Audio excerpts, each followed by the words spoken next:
Black leather glove, no sequins. Buckles on the jacket, it's elite. Good morning, good afternoon, good evening, wherever you are in the world. My name is Robert Antoinette. And I'm Constance Carter. And we believe for every situation, there is a conversation. Hashtag conversation starters. Watch us live. Yes. Rob, Constance, hey, it's your buddy Gerald Albright. I'm just chiming in to say thank you so much for a wonderful and great interview that we had a few days ago on Conversation Starters. Man, we had a blast. And truth be told, we had a certain amount of time to do the interview, but it ran long because it felt great. And it felt like time was flying by so fast. And it's a testimony that we're new friends and extended family. So it's a beautiful thing. Thank you again for this wonderful opportunity. And everybody tune in to Conversation Starters. You will not be disappointed. And we are back. Once again, my friends, my name is Robert Antoinette, along with the lovely Constance Carter. And we believe that for every situation, there is a conversation. Hashtag conversation starters live. And we just want to make sure that you continue to be locked in to the #1 entertainment platform in the world. We know that you could be anywhere else in the planet, but you are here with us and you're hanging with us. So we want to make sure that you share this out. Tell your mama and them, your cousins, that Conversation Starters Live is in the building with the very lovely Constance Carter, who is signing for me on this afternoon. I'm just in one of those moods today, right? Yeah, I see. Well, listen, I'm feeling like, some music right now. Really? Yeah. What kind of music you feeling like? Well, I'm envisioning blue waters, right? A drink with the little umbrella thingy in there. Yeah. And I need some smooth jazz. I think I got something for you. You know who that sounds like? Who? Sounds like my dude, my light-skinned friend. Jazz extraordinaire, Grammy winner, platinum album. Platinum. Mr. Najee. Woo! I wonder if he knows this song. You know How could I forget it? How could I forget it? They won't let me. Hey, this is my jam. I had to play that. Play it again. Thank you. I'm very honored. I play that all day. Is that one of your platinum hits? Yes.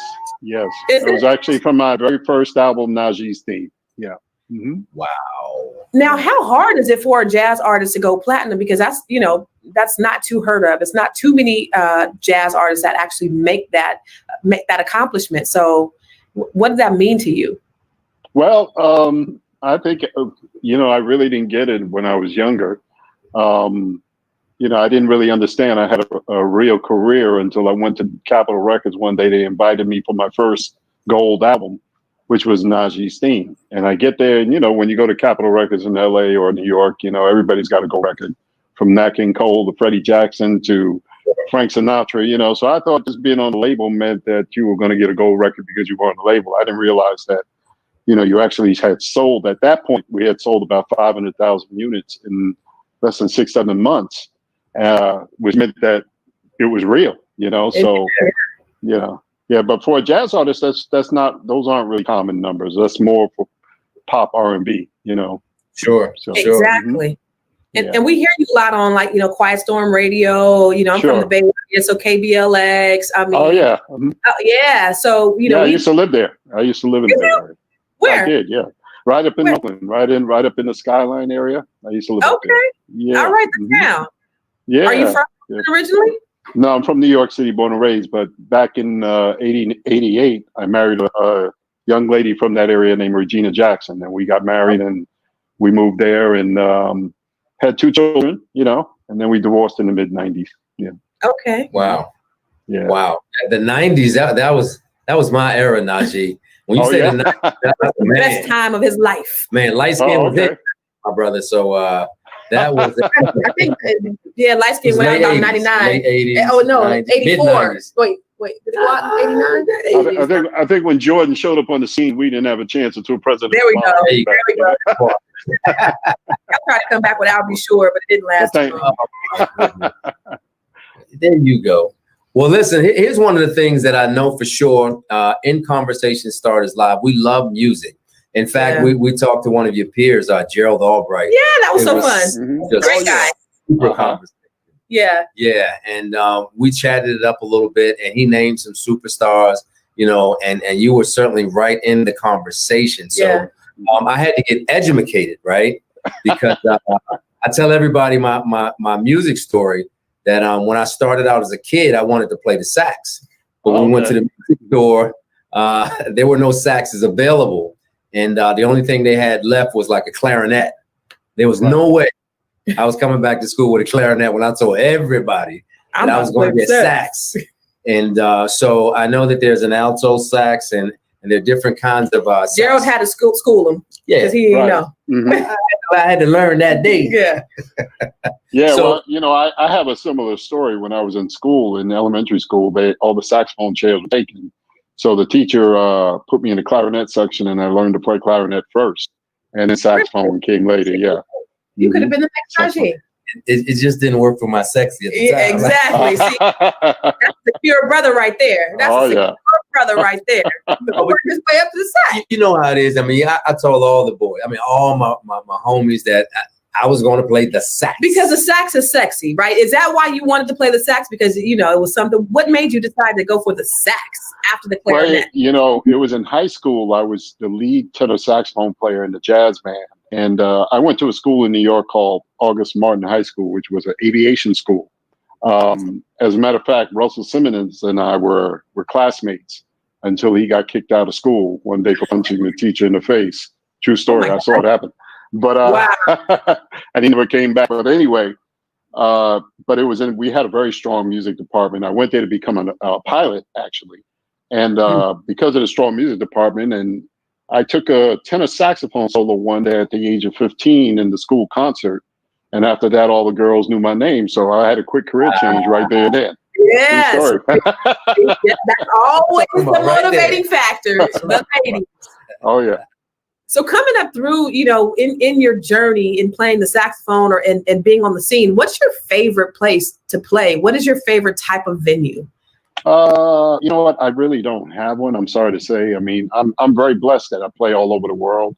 Well, before COVID, of course. Right. But you know, I mean, go to any country, we pretty much do very well anywhere we go. And we play. I'm fortunate that I get to play big festivals, big arenas, and small venues as well. You know, so we break it up. I mean, we may go to some place like, say, Washington D.C., and we'll play Capitol Jazz. We'll play Capitol Jazz, and then later on in the year, in the winter, we'll play Blues Alley. You know, so we do it both. We do or we'll do the other place in Maryland. Can't think of the name at the moment, but we play them as well. You know, so I'll tell you what. Listen, COVID DC thing. I'm sick of you. So it's Capitol Jazz Fest, Blues Alley, Bethesda Blues, Bethesda Jazz Blues. Yeah, that's the other spot. Mm-hmm. It's a bunch of spots. There are. For the culture. Birchmere Theater. That's what. Birchmere, that's in Virginia. Yeah, that's right there. You guys got. But I'm telling you, with COVID going on, it is the one thing that I look forward to every summer is festival season. Yeah. The one thing I look forward to every year is festival season, and there's no festivals. How are you able to manage right now with everything that's going on? What have you been doing? Well, you know, oddly enough, I've been home recording a lot of stuff. I mean, recording stuff for a new record, even though we have an album out that's doing very well. That was released in November of last year. Yeah. You know, so I've been home recording and then just guest appearing on a lot of different artists' records. You know, I mean, you wouldn't believe this, but I mean, the other day I did a tenor saxophone solo for Little Anthony and the Imperials. So I've been doing all kind of stuff like that. A lot of flute stuff. People, you know, for some reason they just love me playing flute on their stuff. So I get a lot of flute work as well. And you know, and fortunately for me, you know, I mean, this has been actually a reset period. You know, I've been able to just be home, and I mean, because I haven't been off the road in 37 years. It's been Seriously? 37 years. Yeah. I mean, back since I was a teenager, when I started in New York as a teenager, I played with a band, and we did my first world tour was at the age of 18, touring around the world with Miss Black America for the USO. So, and then I ended up going with the legendary singer Benny King at the age of 19, toured with him for a summer before I went on to college. And then And then after I couldn't afford to go to college anymore in Boston, I came back to New York and got hired by Shaka Khan in 1983. And, I've not been off the road since then, Are you happy being home? What do you think? Yeah, I mean, I'm getting a little restless now. It's time to, I'm ready to go back out on the road. But, it's time to stretch out a little bit, because for me, I always tell Constance in my walk of life, I travel a lot, and any day away from my home is murder for me. When I was younger, I liked traveling to different hotels, but I love being home. And for you, if you've been on the road for 37 years. Well, that's the last time since I've been off the road. I mean, off the road, maybe I think I was in college then. So that's crazy. But I mean, that's your life. So I can imagine you are restless. Being home with 3 months. Is 3 months or 4 months the longest you've been home? Let me see. How long? It's been longer than that because when this whole thing started, I was actually over in Europe, and we got the word that we had to cut the trip short. I was actually over there promoting the current CD I have out called Center of the Heart, and got the call that we needed to get back and cut everything short. So I did. So I've been home since about March. I mean, I've made little trips here, non-performance trips, But yeah, this is it's been good to be home. I mean, I went into one of my rooms the other day that I hadn't been in almost a year. I walked in there, I was like, oh man, I don't spend any time in there. That's when you're balling.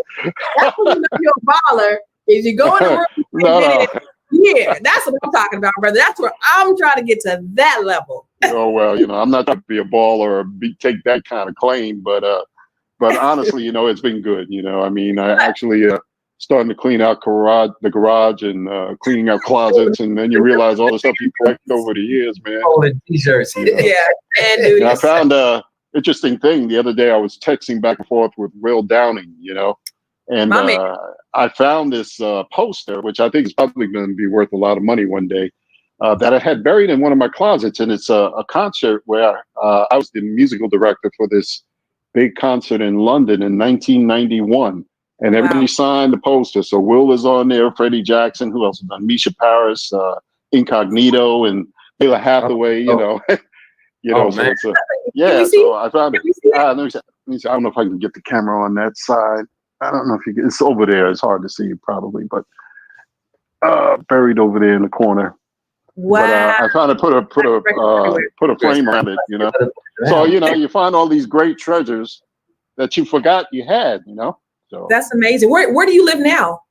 I live in Florida. That's my main residence, but I also have a place in California as well, in LA. So Najee, post-COVID, when you get back on stage to blow it all up over again, who would you like to have be your leading vocalist while you're back there just doing your thing? Because I never realized that you were an MD at one point in your life, but if you had your Christmas list, who would you like to have singing the tunes while you're playing?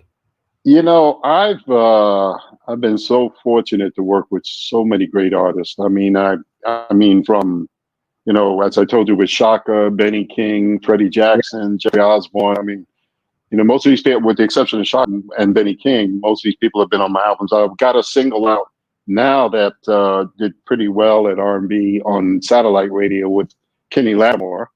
That's been doing very well. Eric Benet, of course, Eric Robeson, Will Downing. I mean, it's been so many, But I think if I go back on the road, I'd probably continue to promote his current album, and which we had Kenny on there. So he and I have been talking about doing some things, which would be great. Kenny's a smooth brother, man. Yeah. He is.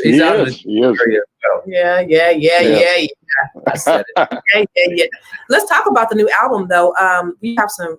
I mean, the whole thing is amazing. You have some really great cuts. What was your inspiration with this album? Money. No, I'm just kidding. What did you say, money? I said money, yeah. No, I'm just kidding. What do you mean? No, honestly, I didn't go in with a plan. I'm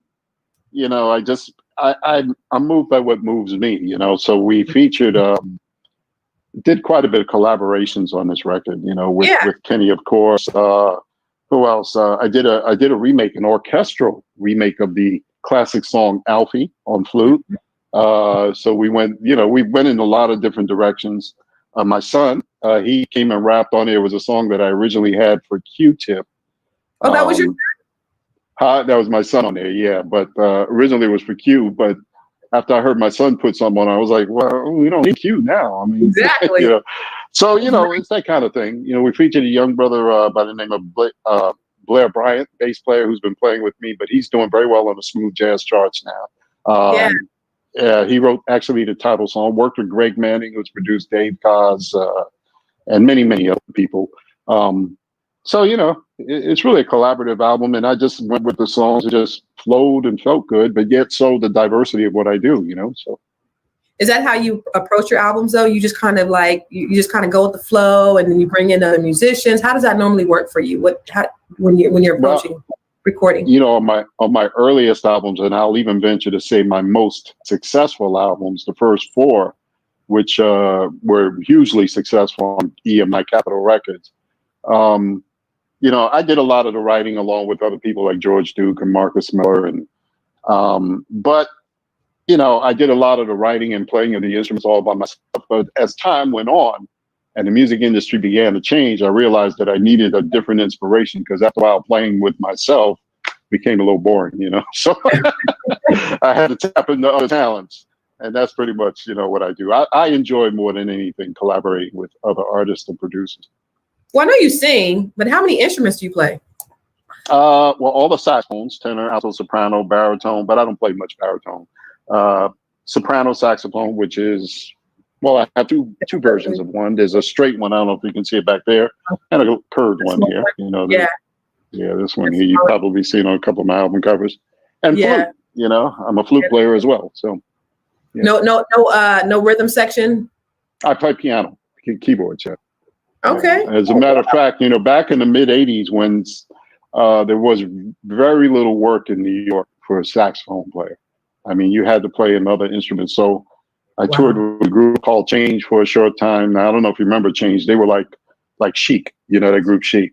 But that was a group that Luther Vandross came out of, and in the mid '80s. Searching. Yeah, Searching. Yep. So long. And you know what? I used to play that song over and over and over. My mom had house parties. She said, boy, put it on one more time. We played Searching at least 4 times that night. Oh yeah.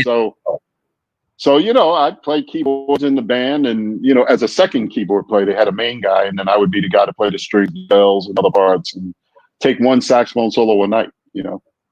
So wow, that's great. So speaking in terms of your inspiration, right? Like you have many instruments that you play in the sax family, and you play the flute, so another wind instrument, and then you have the keyboard. But as far as your inspiration, is it on the water? Is it out camping? Is it in the shower? Is it driving? Like, where do you come up with your inspiration to put together the classic pieces that you have put out in the marketplace so far? Well, as a writer, there is no one place it comes from. When you've been doing this so long, I mean, you hear things in your head and you try out certain ideas. Some are good, some are not so good. You come in the studio, you put them down and, see what really vibes. But really, my inspiration for music at this point in my life is probably collaborations, working with different people.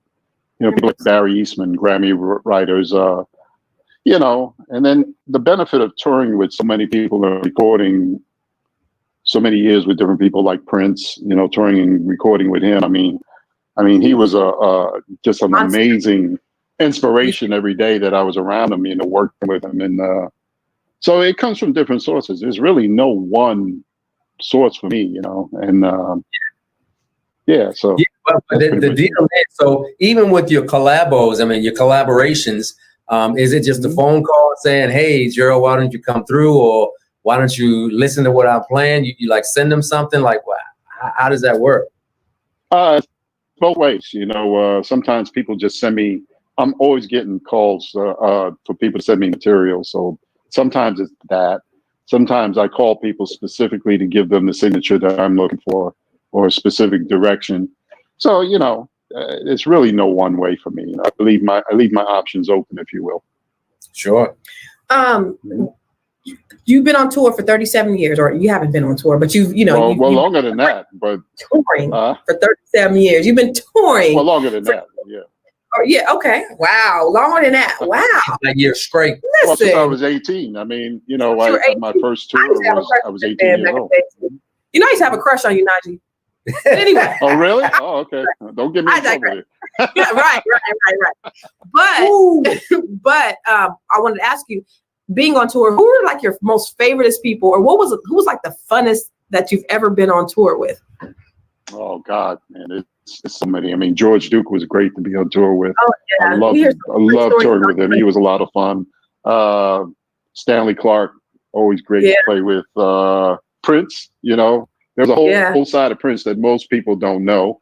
I've had the pleasure. Touring with Shaka was always great.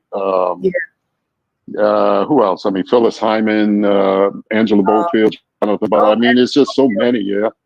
Tours have always been fun for me. I have very few horror stories on the road. I really do. Don't have many of those. Yeah. So. Wow. So a day in the life, like you picked out Prince, right? So typically when we have guests on, we ask them, who you like better, MJ or Prince? And then I pick MJ, and she always picks Prince. And she picks Prince because she's a musician by nature, right? And Prince was just like tear up the set all by himself. He go play some drums, do some keys, guitar, then he go on the mic. You know what I mean? Everything. So, but masterfully, right? Sure. He's not just playing mediocre. So when you said it's a different side, so was he a comedian? What do you mean? Like, he was real deep? What is his conversation? Like what the other side? He was actually a lot of fun to be around. A lot of the time, got to hang out with him quite a bit. He was a funny guy, man. I mean, he was, he also had a very quiet side. But you never heard him abuse anybody or cuss at anyone or that stuff. And I recall one time that we did some concert and George Clinton came and sat in with us, and back then George was into the funk thing a little too much. I mean, he stunk. Actually, he smelled really bad. And so on this one particular occasion, everybody would think that because Prince is who he was, backstage would always have a lot of women and it might be drugs or, but I'm going to tell you, there was none of that. None of that. He had a very sterile environment, a very health conscious environment. And this particular night, George comes in and he's backstage and he's looking around and he's like, man, I can't hang with you. Y'all ain't got no women, but he said, the B word. He said, y'all ain't got no women. You ain't got no drugs, man. I can't hang with y'all, man. Y'all are boring back here. And it was true, when Prince passed on, I did quite a few interviews. One was on CNN. One was a few media outlets over in the UK and other countries. And I would always tell them, listen, I have no bad stories about Prince. All that stuff you're talking about in the media about him being a drug addict, I never saw any of that. I was around him for 3 years. When I was not touring on my own stuff, I'd be with him, and we never saw that. I mean, you might see him have some wine for his guests, but I never even saw him drink a glass of wine. So yeah, well, I love the fact that you said that he had a sterile environment because very sterile. There was for a long time during his career, he was very reclusive. So there were more questions than answers about Prince. Like, he very rarely did interviews, and then I remember seeing him on a few award shows when he decided to go with the Afro, 1970. Then he was more accessible as he got more mature in his music, post-marriage. I think he had a kid. Did he have a kid? No, his baby. Yeah, well, it didn't survive, unfortunately. Yeah, right. Yeah, but what's funny, because then you hear different Prince stories. You hear some, when he you have to turn around, you can't look at him when he's walking down the hall. You hear that, but then you also hear, like on Dave Chappelle's show, where he came out, he's a basketball player playing in right. He's a player. Right, that type of well, thing. we used to play ball in Paisley Park. Myself, I'm not really a great ball player, but I hold my own. And my brother, who's 6'2", he's a ball player. He can really play. And he and Prince would go at it and play the dozens and go at it. But Prince, being as small as he was quick. He could dribble the ball and he could shoot. And so my brother was prepared for his quickness, you know. Wow. So you know, we had a lot of good times like that, you know. And if, of course, if my brother cussed or something, he'd make him put $5 in the cuss jar, because he had these jars all around Paisley Park. If you cussed for any reason, you'd have to drop $5 in there, you know. So Wow. That's amazing. Never knew that. That's amazing, though. That's great, because you hear the opposite. You hear all of these other things, and then it's just good to just see the humanity in people, right? Because we're all human, and when you look at through the lens of like the media and, you know, just being a famous person, people, and that has to be hard, right? Being in the spotlight, people not thinking that you are a human being, or thinking that you're untouchable, or not respecting your space or your privacy. How have you been able to deal with that as a celebrity? Well, I never took the celebrity aspect of it too seriously, honestly. You know, I'm a guy who came from very, very humble beginnings. Growing up in New York City, we grew up in, you know, I mean, we were broke, you know. So we grew up in an area in New York City that would be considered the ghetto, working class neighborhood, you know. And so everything we worked for, you know, was really hard work. We didn't come from privilege. My mother worked a job that she absolutely hated. And then she would come home after work and deal with, you know, 6 badass kids, you know. So, I mean, it was just real, you know. And so as I developed as a musician, you know, I got to play in the clubs long before I got to be this guy, Najee. I played with so many different artists and got to go through the ranks. You know, one of the things that a lot of artists don't go through these days, they don't know what it's like to play in bars.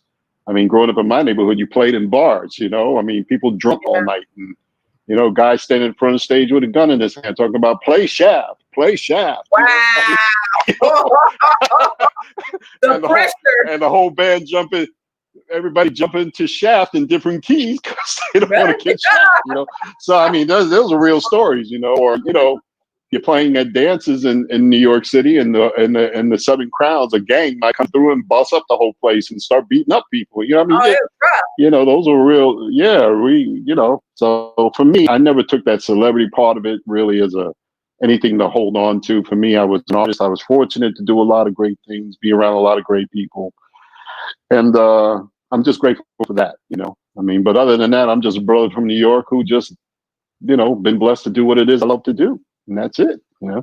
But listen, so one of the things about, you know, conversation starters is we really like to speak to the success, because what we want people to understand is that even though you have this insurmountable amount of success, that other people can do it, that it's possible, right? And so you are just another brother. I'm glad that you're so humble, but there's some things that you have to do to get there. And so what were some trials and tribulations and hardships that you've had to overcome to get to where you are today? Because nothing comes easy. Nothing in life comes easy. But what were some things that you had to fight through and push through to make sure that you were successful? Because the music business is not for the faint at heart. No, right? It's not. Well, to tell you the truth, at one point I quit. You know, when I at one point sold my instruments. Wow. When I went to college in Boston, I went to this very expensive school called the New England Conservatory of Music. Some of you might not know, but Coretta Scott King was a student there. I mean, long before I was there, but but it's a very prestigious music conservatory. Well, it was too expensive at one point, and music, you know, living in Boston, the opportunities weren't great for me. And I got married, you know, and had my second child. And my wife at the time was putting the pressure on me to get a job. So I quit, you know, I quit music and I went and got a job in a bank. And it just so happened, I sold my horns. It just so happened that one day I happened to be walking near the conservatory, and a friend of mine, a Jewish friend of mine, he happened to see me on the street and he said, "Hey, man, I haven't seen you in a long time. Where you been?" I said, "Oh, man, I dropped out of school. I quit music." And he said, "What?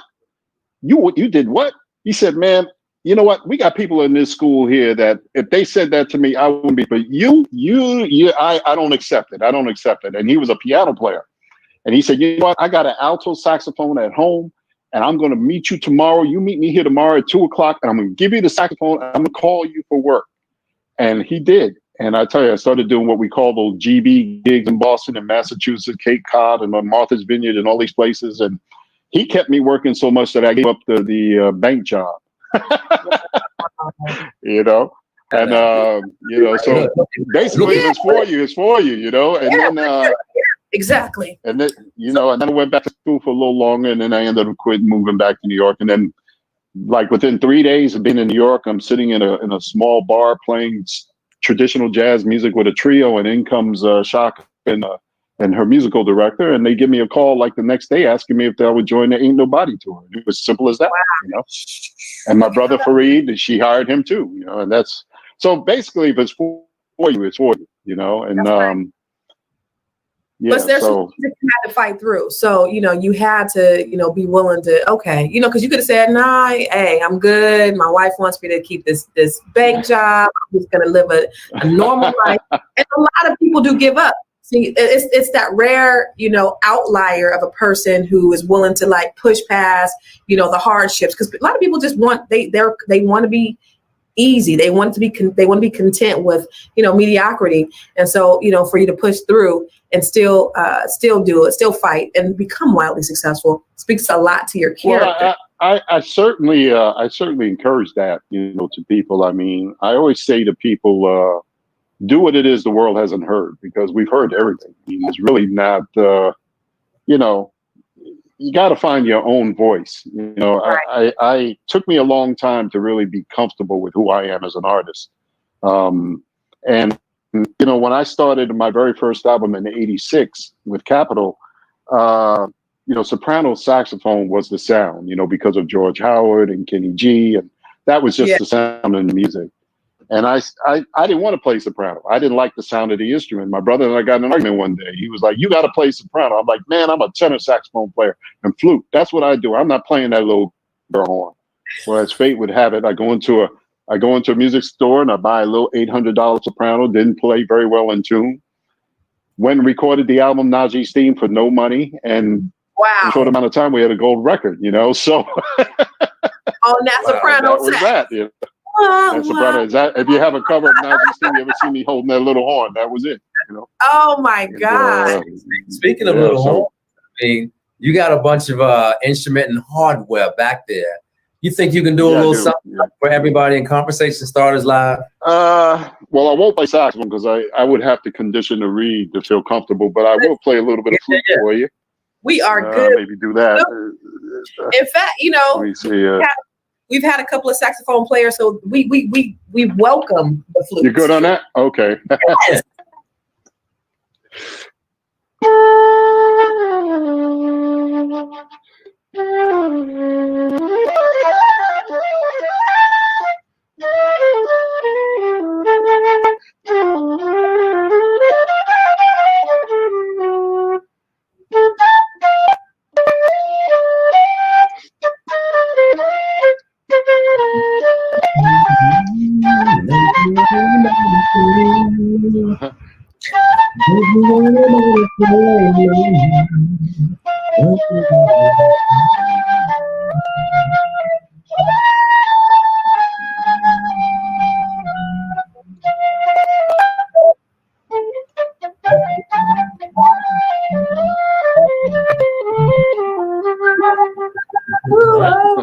Hey, everybody, thanks. It was just getting good. Yes, right. I love it. Woo. I'm in love. Was amazing. Absolutely Amazing. Thank you for serenading us. So tell us about the album. What's the single that you have out right now? The current single we have out, I think, is called "Speak Love." Number one most added in smooth jazz right now. So, number one last week. Yeah. Well, number one is the number one most added, meaning it was added to a radio play list around the country. So, of course, that'll extend overseas and everything. But sound a little something like this. That's it. Yep. Yeah. Do that thing,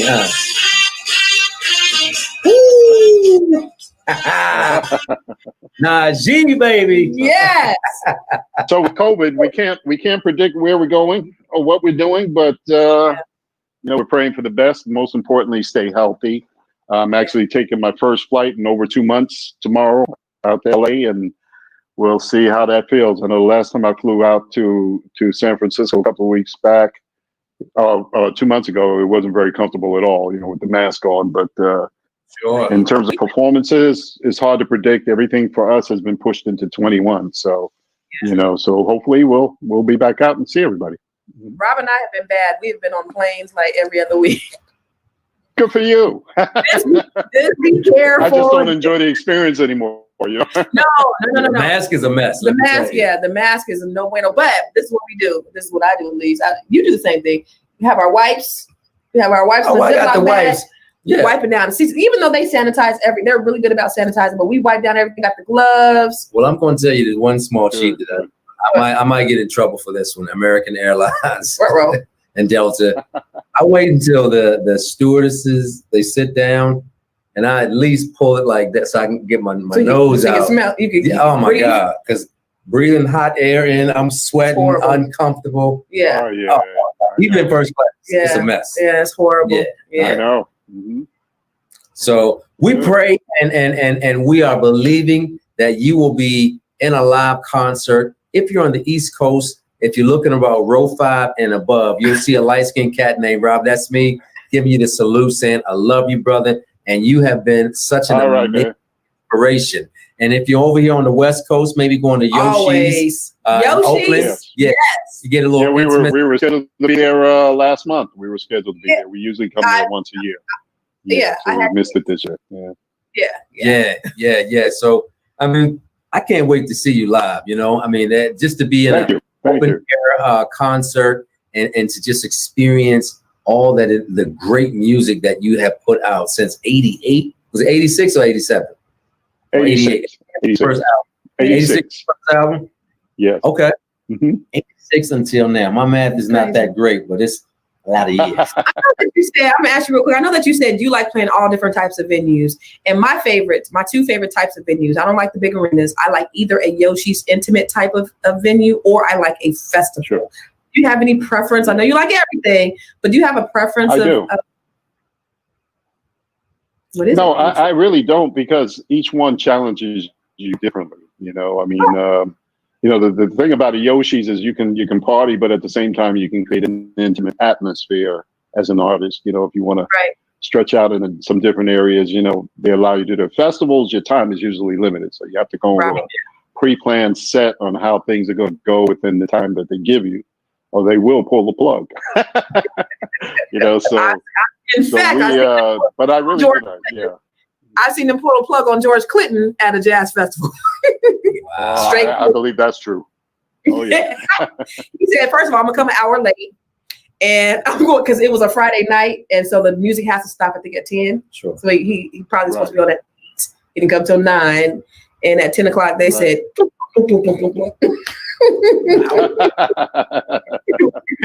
Yeah. Well, believe that George is a legend. He can get away with it a little more. He marches to the beat of his own drum. You know what I mean? We funked all night. That's true. Good. Najee, before we let you out of here, tell me about your dream set. I know that you were MD, but if you had to pick that trio and/or live set, walk me around the entire stage from the keys. All-star band. Give me something. Give me a horn or trumpet. Bass player. Give me a drummer, bass. Lead guitar. Like do it for me one time. This is your all-star. Man, I can tell you what I've done. I've done so many of those. One super band that I did was Marcus Miller. Steve Gadd on drums, Marcus Miller on bass, Herbie Hancock, Joe Sample, Roberta Flack was with me in that row. You couldn't get no hotter than that, There's so many. George Duke, I've had, working with him. We've had Billy Cobham and, on drums, and Stanley Clark on bass, and Larry Carlton on guitar, and one time George and I backed up Beyonce, so we go everywhere. So, it's just. We asked Gerald that same question. He said his all-star lineup would be Marcus Miller, Herbie Hancock, Dennis Chambers, Norman Brown. Yeah. You. So, yeah. all in the same, Beautiful. superstars. Yes. And the three of you are doing something. Gerald is one of my favorite people in the industry. We've known each other for probably a good 40 some odd years. Wow. Yeah. Yeah. And you and him and Kirk Whalum are doing something, right? Live stream? We tried to, but we had a technical problem. We were all there, and for whatever reasons, we couldn't get the technology to cooperate with us that day. But we're going to be doing that again, probably in about 3 weeks. So, were you at a specific venue? Were you at a specific venue? Yeah, no, we were just in each other's homes. We were broadcasting from each other's homes. We need to bring them out to the co-op spot. Do a little something. We can do that. Yeah. So Najee, so this is what we told Gerald. We're going to bring him out we're going to fly him out to, who's that, Sacramento? To Sacramento, because this young lady owns an entire building.